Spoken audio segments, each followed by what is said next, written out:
our last session, we had discussed the syllabus which we will be discussing on cyber laws, as well as we have started with chapter 1. Under that, we had discussed about the historical background of the initiation of this act, that how this act came into existence, when that act was enacted in India. So that we had discussed. We had also discussed the features of the acts, that what are the various features or what are the salient features of IT Act 2000. We had also discussed during our last session that in this act, which was passed in the year 2000, some drastic changes were made in the year 2008. So we are going to discuss those amendments also, because those amendments are regarded as most important changes in the existing IT Act of 2000. So after the say after discussing the features, salient features of the IT Act, we will now discuss definitions which are mentioned under the Act. So we are not going to discuss all the definitions, because all the definitions are there in the Act. It will be there in my PPT also, which I will be sharing with you once this chapter is over.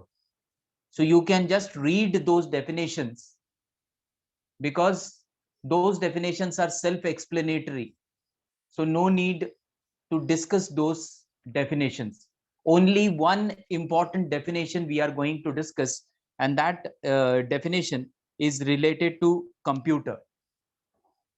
So we all know that computer plays a very vital role in IT Act 2000, because the electronic data is related to computers only. So whatever data is available on computers is called as electronic data. And this particular act is based on electronic data only. So that is why we will be discussing just one definition. The other definition I'll be sharing in my PPT. In case you have any query, you can contact me. Yes, now computer. Now all the definitions which are given under the Act, these definitions are in legal language, or we can say that they are technical in nature. They are not laid down in simple words. So we will just first see what the definition of computer under IT Act is. So computer means electronic, magnetic, optical or other high speed data. It is not date, it is data processing device or system which performs logical, arithmetic and memory functions by manipulations of electronic, magnetic or optical impulses, and includes all input output processing, storage, computer software and communication facilities which are connected or related to the computer in network system or computer network. So this is a technical definition, a very technical definition, which is not it is not expected from a MBA graduate that he should be knowing in and out of this technical definition. The students who are doing, say, LLB or who are doing computer science, they are of course, or engineering, they are of course, they should be knowing the definition in detail. But from MBA perspective, what is expected from an MBA student is that he should be knowing what is the meaning of computer. So this is the meaning of computer under the Act. In simple word, we can say it's a device or it's a machine where we put raw data which gets processed and we get the final result. That is one of the simplest definition of computer. But in law, all the definition in this particular act, all the definition which you will be coming across will be like this only, technical in nature or in legal language, because it is from the point of view of law students or from the engineering students. When we talk about algorithm and arithmetic, it says that engineering students should be aware of that what type of algorithm is used in computer, what type of arithmetic is used in computer. So they should be aware of that in detail. They are studying these particular concepts. But when it comes to MBA students, all is expected is that MBA student should be aware of that what is a computer device. We need not go into the technical definition, but we should be aware of what is a computer device. Now, it is not that you will be having descriptive type of answers. Had it been descriptive, instead of writing this technical definition, if you would have written a simple definition which I have just discussed with you, still you would have got full marks of the definition, because it is for MBA student, it is not for engineering student. But if the exam is for engineering student, it is expected that they should be writing the definition which is bit technical in nature, which includes everything, algorithm, arithmetic, and technical words which have been included here. They should be included in the definition which is written by a engineering student. But when it comes to MBA student, simple definition can be written by an MBA student, and that will fetch full marks. But now the exam pattern is totally changed. It's MCQ based, so no worries. Definition we will be discussing, and that we will move on to the next important part, which says that which authorities are appointed under the act, what are their functions which are being mentioned under the act. So there are two types of appointed by the under the act. First authority is known as certifying authority, and the second authority or controlling authority. We will be discussing what their functions are, but before that, first we should be aware of, now these particular authorities deals with digital signatures. One authority is having a function to issue digital signatures to the subscribers, and the other authority is supposed to monitor the activities of that particular authority. So two authorities are there. One is certifying authority. The other one is called as controller or controlling authority. Now, as their functions are concentrated on the issuing of digital signatures, or their main function is related to issuing and monitoring of digital signature certificate. So we should be aware of what is digital signature. So digital signature means authentication of any electronic record by the subscriber by means of an electronic method or procedure in accordance with the provision of section 3. This is what mentioned in the act.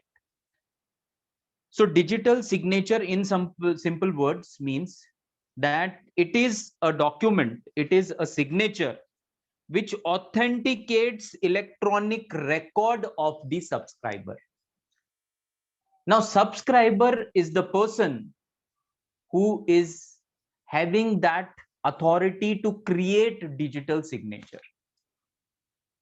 Now, as we had discussed during our first session also, that nowadays, and because of the passing of this particular act, both the physical agreements as well as the electronic agreement are accepted by all the courts of law in the country, as well as same weightage is provided to both the agreements, physical in nature and electronic in nature. Now, digital signature means electronic signature, the signature which is in electronic form. Now, how this signature is created, that we should be aware of, and who is the authority which issues this digital signature, that we should be aware of.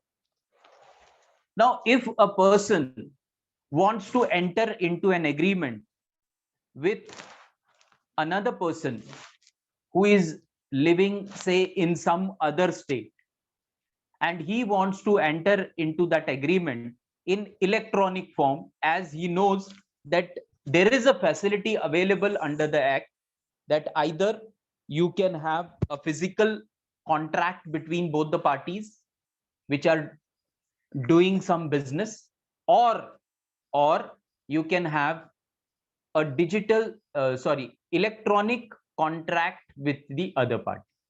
So instead of physical signature or physical contract, if that person wants to enter into a electronic contract, what is essential is that he need to sign digitally. So digital signature is not what we sign normally when we take possession of goods or products which are being delivered by e-commerce companies. Now, for example, suppose I had ordered a mobile phone from Amazon, and when I received that mobile phone, on that mobile itself, the salesperson or the delivery agent, he requested me to sign my name or signature on the mobile itself. A space is provided there in the mobile. He opens up an application where a space is provided where I can sign digitally. So what I do is, normally we do is we sign on the screen itself. So that signature is not digital signature. Now, what is digital signature, that we are going to discuss. Now, when a person puts his digital signature on the contract, then only the contract becomes authentic, and then only the contract is given weightage in the eyes of law. If the contract is made between both the parties electronically, but either of the party have not put their digital signature at the end of the contract, now that contract doesn't have any weightage in the eyes of law. It will be called as an authentic contract only if it is signed digitally by both the parties to the contract. So that is called as digital signature. It is not that only, say, one party proposes to the other party that I am wholesaler of this particular product, I can supply you this particular product, and the other party who deals with that particular product, he agrees or he accepts that offer. So there is an offer by one party, there is an acceptance by the other party. So we can say that there can be an agreement between both the parties. Now, this particular agreement will become authentic agreement only when both the parties to the agreement, they sign in the form of digital signature at the end of that agreement. Otherwise, that will not be accepted by the court. That will not be accepted by the law. So that is digital signature. In case of any query, in case of any doubt, please stop me and you can raise the doubt. We will clear that doubt and then we will move forward. Now, after digital signature, one more concept is there, one more definition is there, which we should be aware of, and that is called as digital signature certificate. Digital signature certificate means a digital signature certificate issued under subsection 4 of section 35. Once a person wants to enter into a contract with in electronic form, then that person has to apply for digital signature to the certifying authority. On receiving the application, the certifying authority will verify all the details which are mentioned in the application. And once the certifying authority is satisfied that all the information which is mentioned in the application is correct, is true, is authentic, then they will issue a digital signature to that particular person.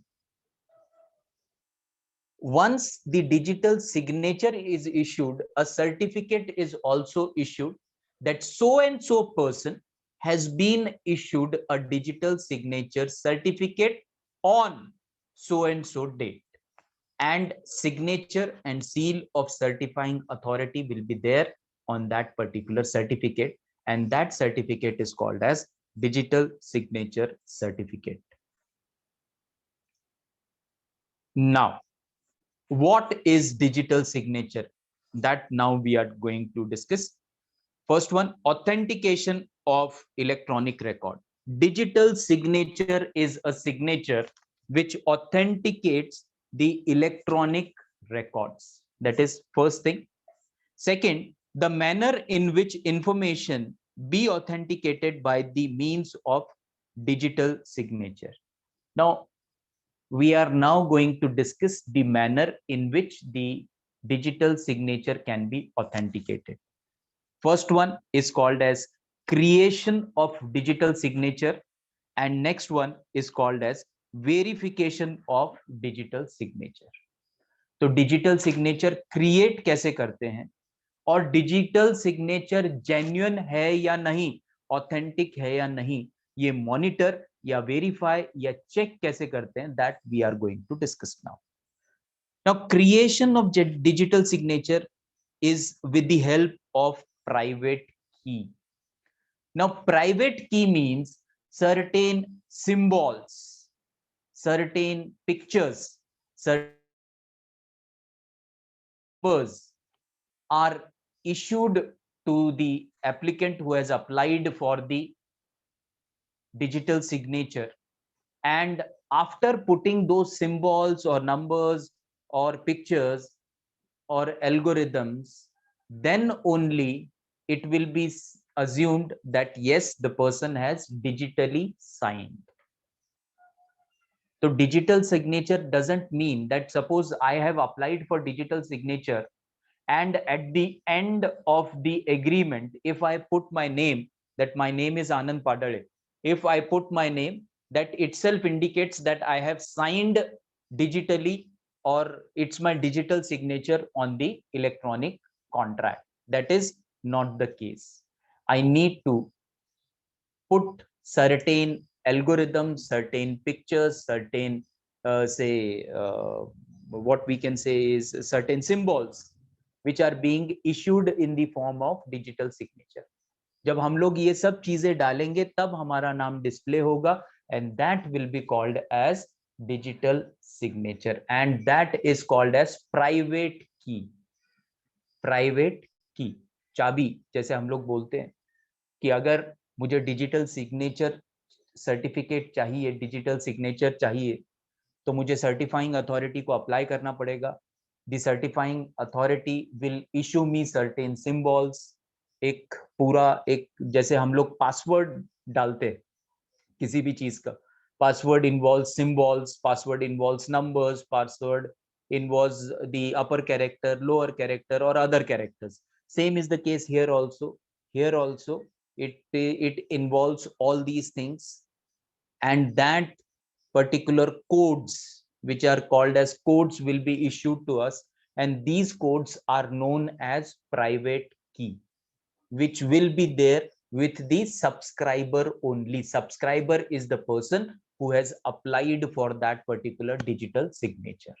अगर मैंने apply किया है तो मुझे वो जो codes मिलेंगे वो सिर्फ मुझे मेरे पोजीशन में रखने हैं.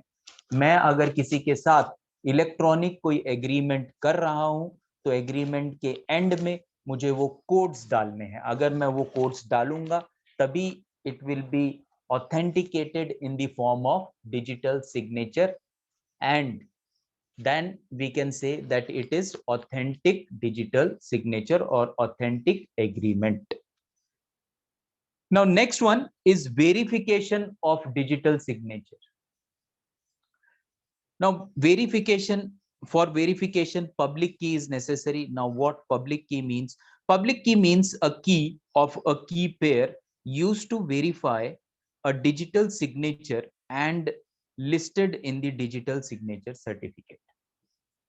Now when a person is applying for digital signature, he will be getting one key as which is called as private key, and the other key is called as public key.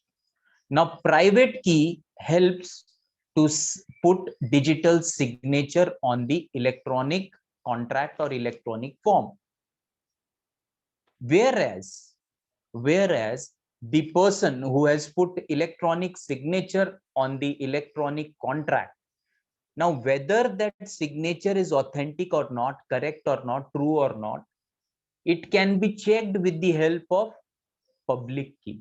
Again, public key also consists of certain codes, certain symbols, certain numbers, certain characters. If these symbols, codes are put, then automatically the other person or any person who is putting those codes, he will come to know whether the agreement is authentic or not, whether the signature is of the same person who has forwarded the public key or not. तो public की मतलब monitor करने के लिए. Now mister A, or suppose I want to enter into a contract with another person.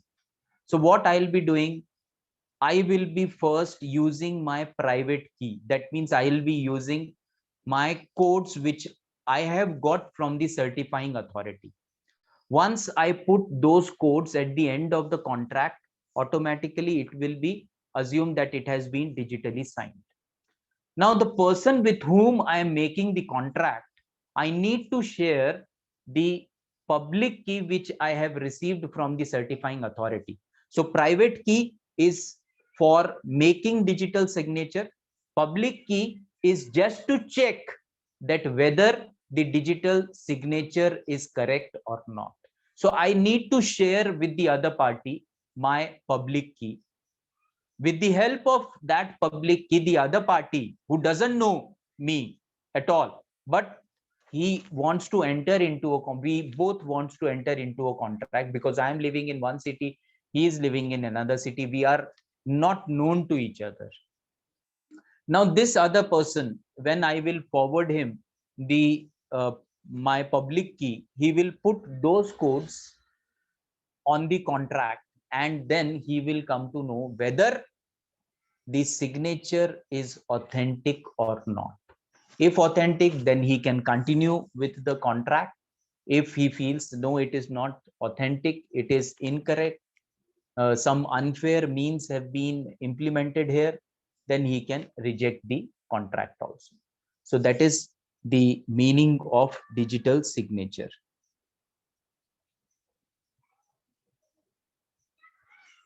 Now, public key infrastructure that we have already discussed, so we will have a quick look on here. Allow parties to have free access to signer's public key. So what is the functions of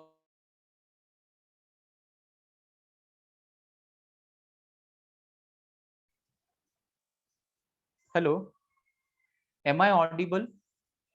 Yes, sir. Okay, thank you. So public key infrastructure.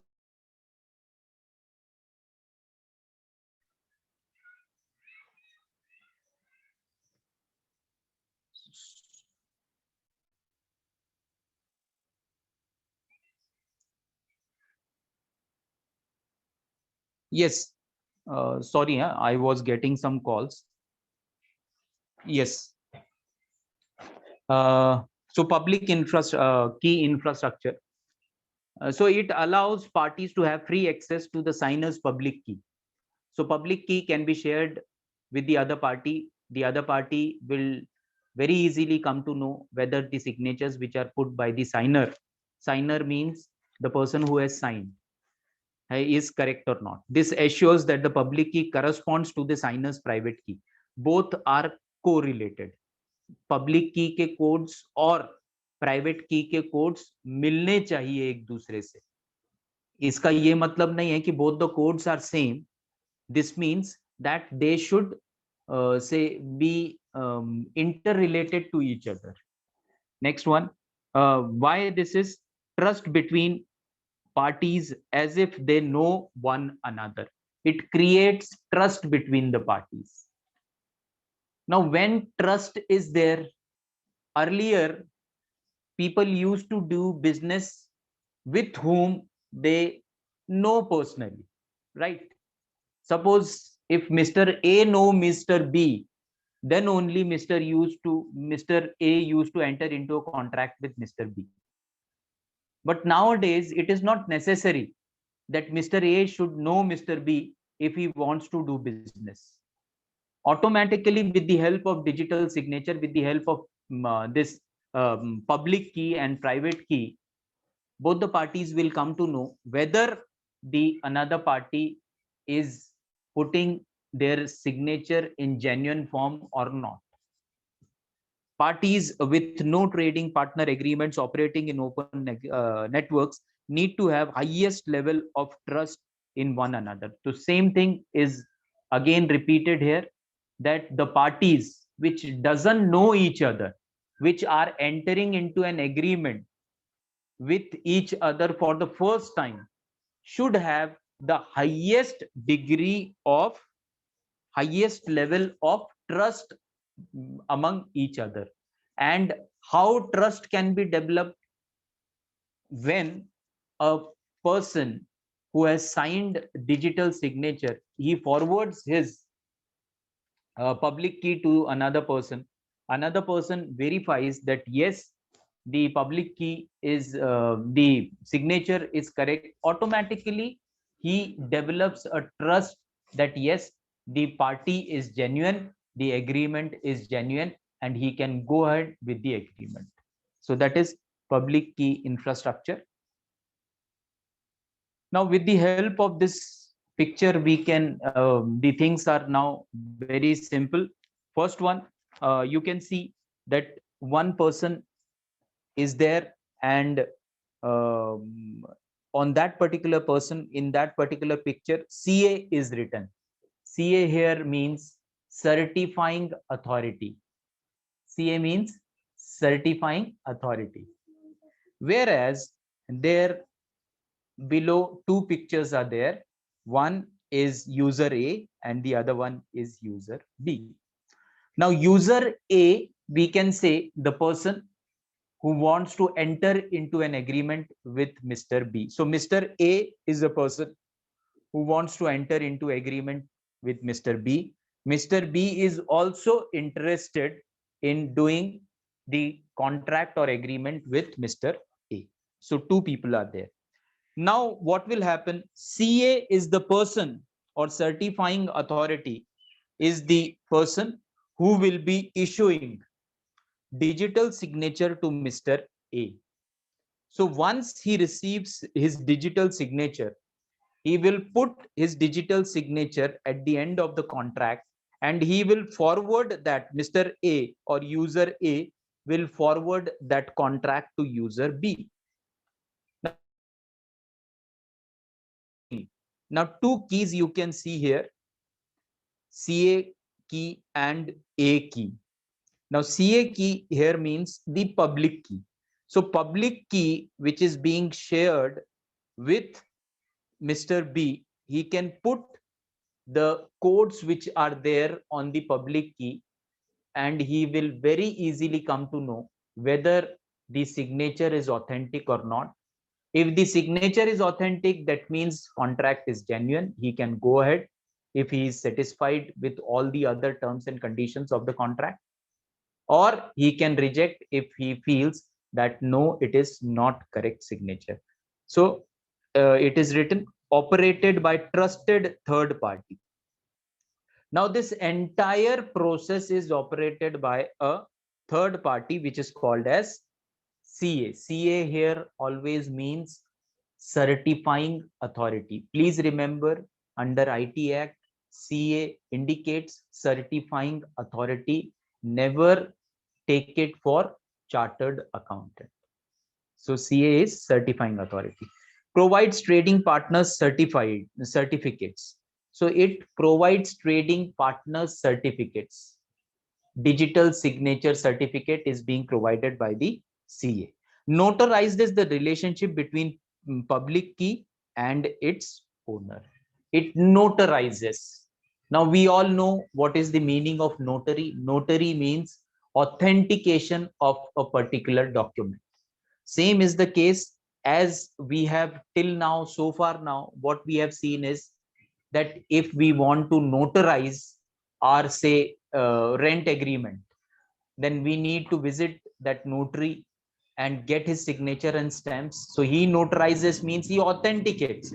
Now this particular agreement is accepted by all courts of law because it is notarized, or it is authenticated by the notary. So in digital form, the CA notarizes the agreement. So not physically he is notarizing, but in digital form, he is approving that the signatures are authentic. He is letting the another person believe or know that the signature are correct or authentic. Now, what is certifying authority that now we are going to discuss? A person who has been granted a license to issue a digital signature certificate under Section 24. In order to get a license for working as a certifying authority, an application is required to be made to controller of certifying authority in a prescribed form. So there are certain qualifications required for becoming a certifying authority. Educational qualification plus experience is required for becoming a, certifying authority. So if a person feels that yes, he or she is eligible to be a certifying authority, so that person need to make an application in a prescribed format along with the prescribed fees to the controller of certifying authority. So that is the process of becoming a certifying authority. Now the next one is certifying authority to issue electronic signature certificate. Now once a certifying authority is appointed by controller of certifying authority, or in brief, he is also known as controller. So controller is the authority who appoints certifying authority. Certifying authority is the authority which distributes or which allocates or which gives or which provides the digital signature certificates to the person who is applying for that, or to the subscriber as it is known as. So certifying authority to issue electronic signature certificate, any person may make an application to the certifying authority for issue of a digital signature certificate in such form as may be prescribed by the central government. So any person who feels that yes, experience wise and education wise, he is eligible to become a certifying authority, he or she can make an application to the certifying authority for the, sorry, we are talking about the issuing of digital certificate. So any person may make an application to the certifying authority for issue of digital signature certificate. So here no qualification is required for getting digital signature certificate. So digital signature certificate, any person who wants to enter into an electronic agreement, electronic contract, can apply to the certifying authority for getting the electronic signature or digital signature certificate. Every such application shall be accompanied by such fees not exceeding 25,000 rupees as may be prescribed by the central government to be paid to the certifying authority. So all the such application should be accompanied by fees. If fees is not accompanied by the application will be outrightly rejected by the certifying authority. So 25,000 से ज्यादा नहीं, 25,000 तक application रहेगी, उसकी fees रहेगी. तो fees plus the complete form which is in electronic in nature, he need to fill that form along with the prescribed fee and send it to the certifying authority. Next one, every such application shall be accompanied by a certification practice statement, or where there is no such statement, a statement containing such particulars as may be specified by the regulations. Now all the details should be mentioned, that which type of business the person is dealing with, when he has started with the business, all the details he need to share in the application. On receipt of the application, the certifying authority may, after consideration of the certification of certification practice statement, and after making such enquiries, it may deem fit grant the digital signature, or for reason to be recorded in writing, reject the application. So two options are available to the certifying authority. Either he can accept the application and issue the digital signature certificate, or he can reject the application.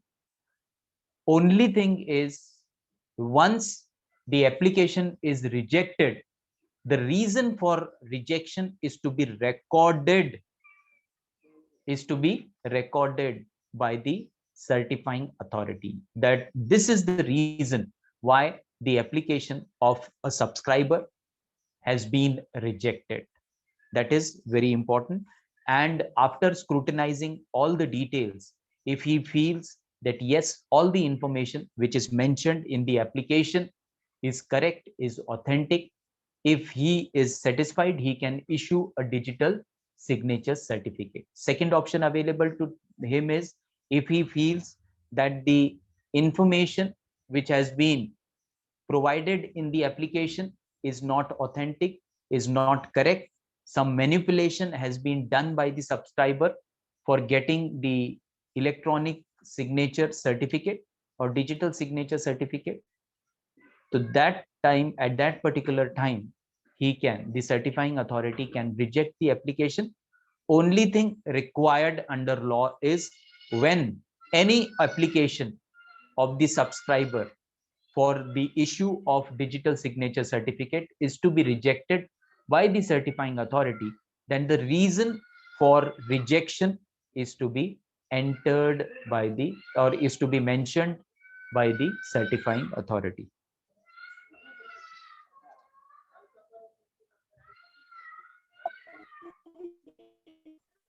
Now, what all things are to be certified by the certifying authority when he is issuing a digital signature certificate, that we will be discussing now.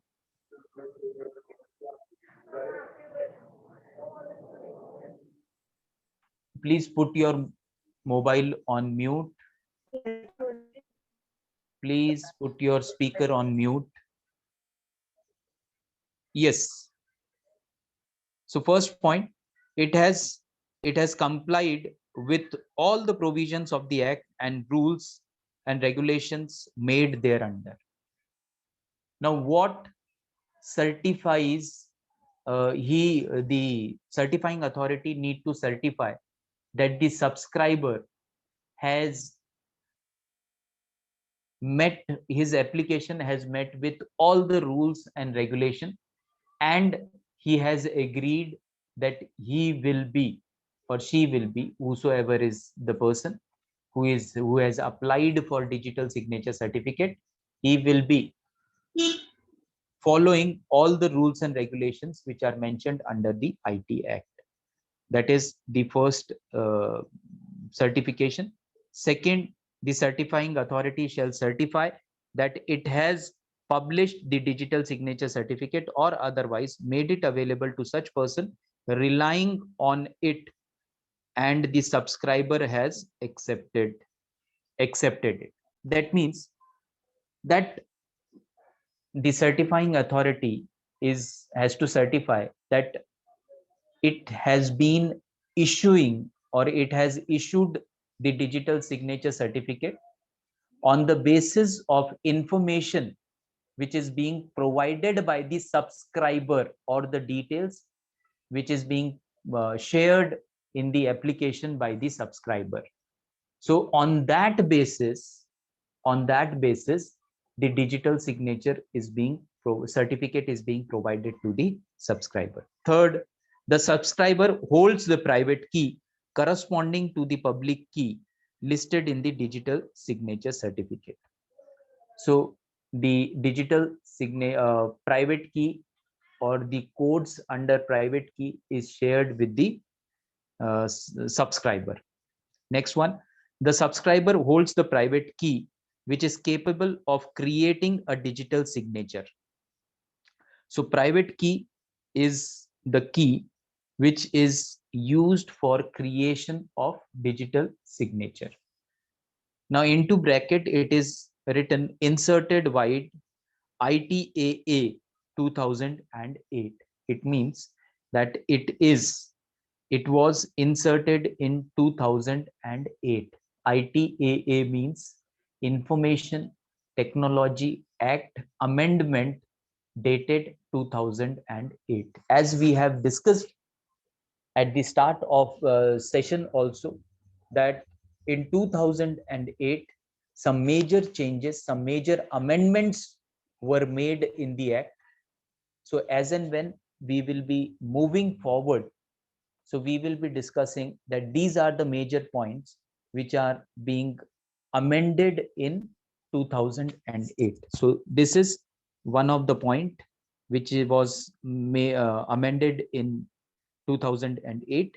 Next one, the public key to be listed in the certificate can be used to verify the digital signature affixed by the private key held by the subscriber. Again, this point was also included in 2008, which mentions that public key is to be listed in the certificate, which will be helping the other person to monitor, to check, to verify whether the digital signature is correct or not. Next one, the subscriber's public key and private key constitute a functioning key pair. So both the keys, that means it is called as pair of key, and both the certifying authority has to certify that both the keys, that means pair, the key pair is functional. Next one, the information contained in the digital signature certificate is accurate. So whatever information which is mentioned in the digital signature certificate is accurate, it is to be certified by the certifying authority.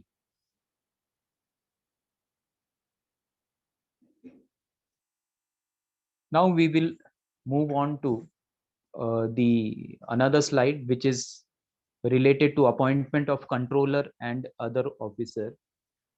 So we are having just 10 minutes remaining, so it will not be possible for us to complete this particular point. So what we will be doing is we will be taking up this point in the next session. So far, if anyone is having any query, you can ask the query, or else we will wind up the session.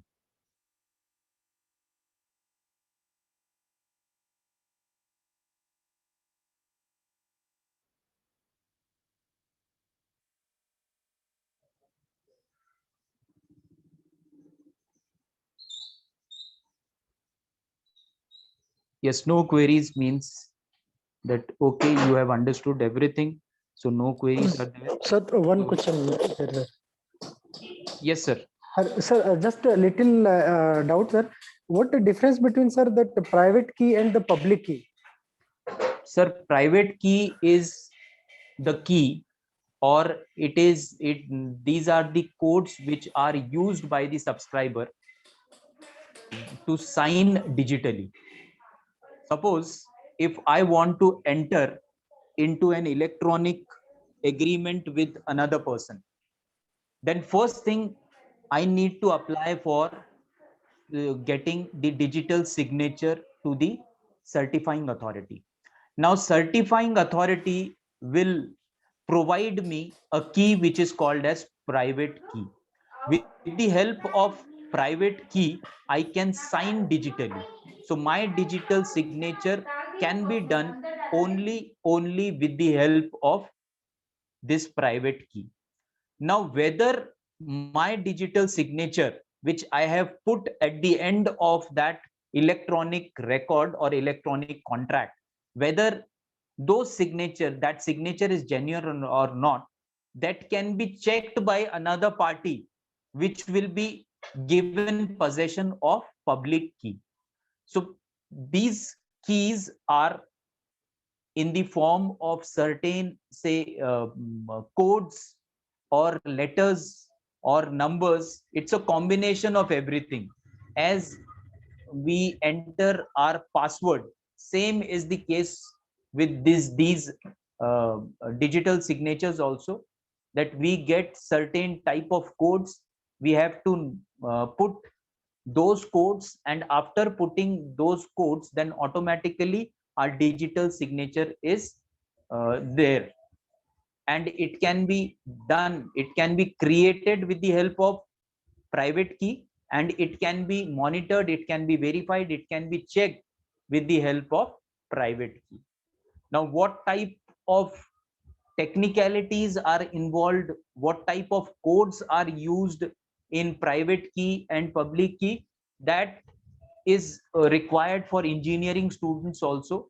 Or I am also not that much of technically expert, which can say it is not possible for me also to tell you that these are the algorithm, these are the symbols which are being used in private key. Okay, So okay. as No, a sir, MBA student, we should be knowing yes, sir. that with the help of private key, we can put digital signature. With the help of public key, after putting those symbols mentioned under public key, we can check whether the agreement is genuine or not, whether the signature of the subscriber is genuine or not. That's it. Okay, okay. Okay, sir. Thank you, sir. Okay, thank you. Yes, so we will stop here, and during the next lecture, we will start with the functions of controller or controller of certifying authority. Thank you all for joining today's session. Today, the number is very less. Please see to it. Please inform your friends also that only few days are remaining. So be serious for attending the lecture, and they should also try to attend the lecture. So please spread this message on your parallel group also. Thank you and good night. Thank you, sir. Thank you, sir. Good night. Thank you, sir. Good night. Thank Thank you, sir. you. Good night. Good night.